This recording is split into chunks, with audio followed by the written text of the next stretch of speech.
नमस्कार, आदाब, प्रणाम, सत श्री अकाल। आपका बहुत बहुत स्वागत है। मैं हूँ आपके साथ आरजे कोमल। रेडियो झुंझुनू 90.0 आपने ट्यून किया है और आज इस खास कार्यक्रम में हम बात करने वाले हैं चाइल्ड राइट्स यानी कि बाल अधिकार के बारे में। ये तो हम सब जानते हैं कि आज के बच्चे कल का भविष्य है देश का, और इस देश के भविष्य को मजबूत बनाने के लिए बाल अधिकार का जानना और उनके प्रति जागरूक होना बहुत ज्यादा जरूरी है। तो आज हमारे साथ इस शो में स्पेशल गेस्ट जुड़े हैं डॉक्टर पवन पूनिया सर, जो कि बाल अधिकारिता विभाग से हैं, झुंझुनू से। सर, आपका बहुत बहुत स्वागत है हमारे इस कार्यक्रम में। आपने अब समय निकाला इतना कीमती, उसके लिए बहुत बहुत धन्यवाद सर। चाइल्ड राइट्स के बारे में बात कर रहे हैं तो ये सवाल बहुत अहम सवाल है सर। सर, मैं जानना चाहूंगी कि किस तरीके के आपको ज्यादा केसेस मिलते हैं और आप कैसे डील करते हैं उनसे। मैम, वैसे तो हर तरह के केसेस बाल अधिकारिता विभाग में आते हैं, लेकिन भिक्षावृत्ति जो है एक तो वो बहुत बड़ी समस्या है हमारे देश की, हमारे राज्य की। और जो बदलते सामाजिक आर्थिक परिवेश में बहुत सारे बच्चे ऐसे हैं जो शिक्षा से वंचित हैं या फिर जो समाज की मुख्य धारा में नहीं हैं, तो उन बच्चों को के केसेस थोड़े ज्यादा आते हैं। बाल भिक्षावृत्ति जो है वो एक बाल अधिकारिता विभाग के लिए एक समस्या है। इसको खत्म करना और उन बच्चों को समाज की मुख्य धारा में जोड़ना, ये एक बहुत बड़ी चीज है। इन बच्चों को यदि हम शिक्षा से जोड़ पाते हैं, इनको बाल भिक्षावृत्ति से मुक्त हम कर पाते हैं, तो ये एक बाल मित्र समाज की संकल्पना जो हमारी है उसमें साकार कदम हमारा हो पाएगा। मैम सर, आप तो इसी विभाग में काम करते हैं, ग्राउंड लेवल पर काम करते हैं। आपको पता होगा कि लोग कितने जागरूक हैं ऑन ग्राउंड लेवल पर। मैम सर, आपको क्या लगता है कि अभी भी कितनी जागरूकता की जरूरत है चाइल्ड राइट्स के बारे में? मैम, निश्चित रूप से बाल अधिकारियों का जितना भी प्रचार प्रसार किया जाए, जितनी जागरूकता की जाए उतनी कम है। मैं आपसे भी इस रेडियो के माध्यम से, कम्युनिटी रेडियो के माध्यम से निवेदन करना चाहूँगा, और आपका ये बहुत अच्छा प्रयास है कि आप एक ऐसे ज्वलंत विषय पर, एक ज्वलंत मुद्दे पर बात कर रही हैं, बाल अधिकारों को लेकर आप चिंता व्यक्त कर रही हैं। तो आपका जो कम्युनिटी रेडियो है, इसके माध्यम से मैं आपको ये धन्यवाद ज्ञापित करना चाहूँगा कि आप बाल अधिकारों के लिए इतने जागरूक हैं और सामान्य जनता में, आम लोगों में बाल अधिकारों का व्यापक प्रचार प्रसार कर रहे हैं। तो ये सोशल मीडिया और आपका ये जो FM रेडियो, कम्युनिटी रेडियो, ये जो चीजें हैं, इनके द्वारा हम बाल अधिकारों को खूब अच्छे से व्यापक प्रचार प्रसार कर सकते हैं। मैम सर, जैसे कि आजकल, मतलब पहले भी ऐसा होता था पर अब भी ऐसा देखने को मिलता है कि एक बाल श्रम, चाइल्ड राइट्स के अंदर बाल श्रम भी एक बहुत बड़ा मुद्दा हमको देखने को मिलता है। तो क्या कभी मतलब ऐसे हुआ है कि कॉल्स वगैरह या आपके पास शिकायतें आई है कि वहाँ कोई बच्चा काम कर रहा है जो कि नहीं है 14 साल से ज़्यादा, या फिर नहीं वो वयस्क है? तो इस बारे में आप मुझे कुछ बताइए कि आप कैसे डील करते हैं और फिर आप कैसे बच्चों को समझाते हैं, राइट्स के बारे में कैसे समझाते हैं?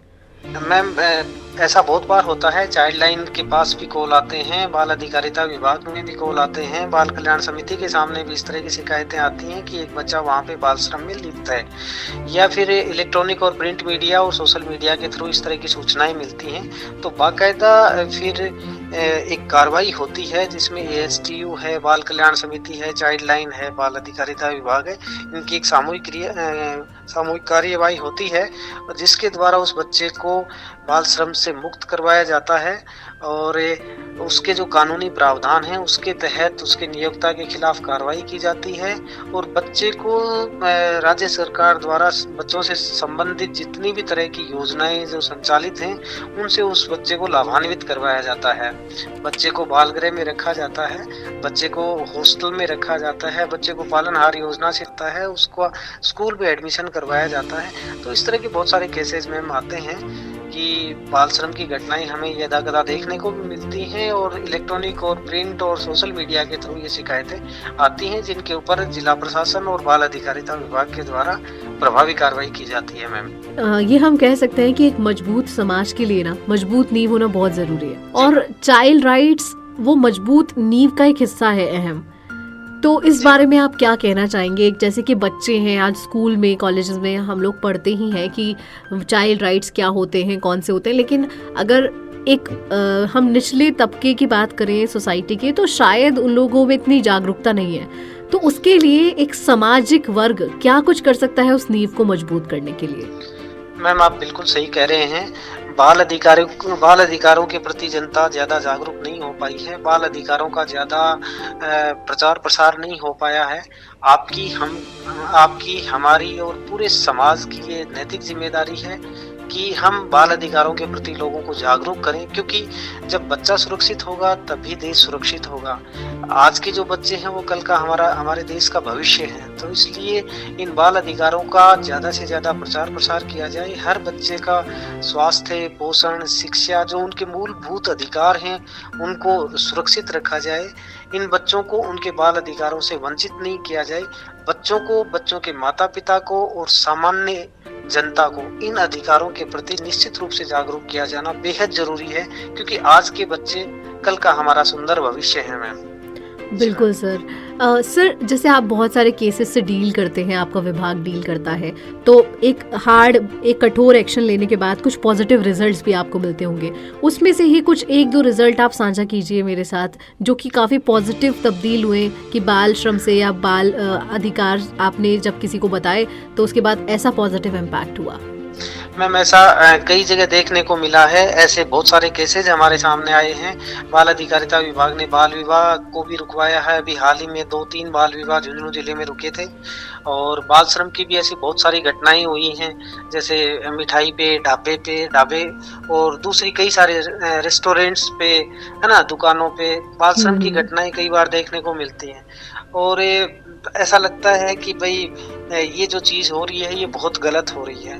तो एक बार तो जब कार्रवाई करने जाते हैं तो सामान्य लोग भी इस चीज़ का यूँ कहते हैं कि नहीं भाई, बच्चे की मजबूरी है, उसके पेरेंट्स की मजबूरी है। लेकिन फिर जब हम उनको समझाते हैं, जब हम उनको बच्चों से संबंधित योजनाओं के बारे में बताते हैं, जब हम बच्चों के मूलभूत अधिकारों के बारे में बताते हैं, बाल श्रम के जो दुष्परिणाम हैं उसके बारे में बताते हैं, बाल विवाह के दुष्परिणाम के बारे में बताते हैं, तो लोग जागरूक होते हैं और वो खुद हमारी कार्रवाई में अपनी सक्रिय सहभागिता सुनिश्चित करते हैं, अपनी सकारात्मक भूमिका निर्वाहित करते हैं। तो ऐसे बहुत सारे केसेस में हुए हैं।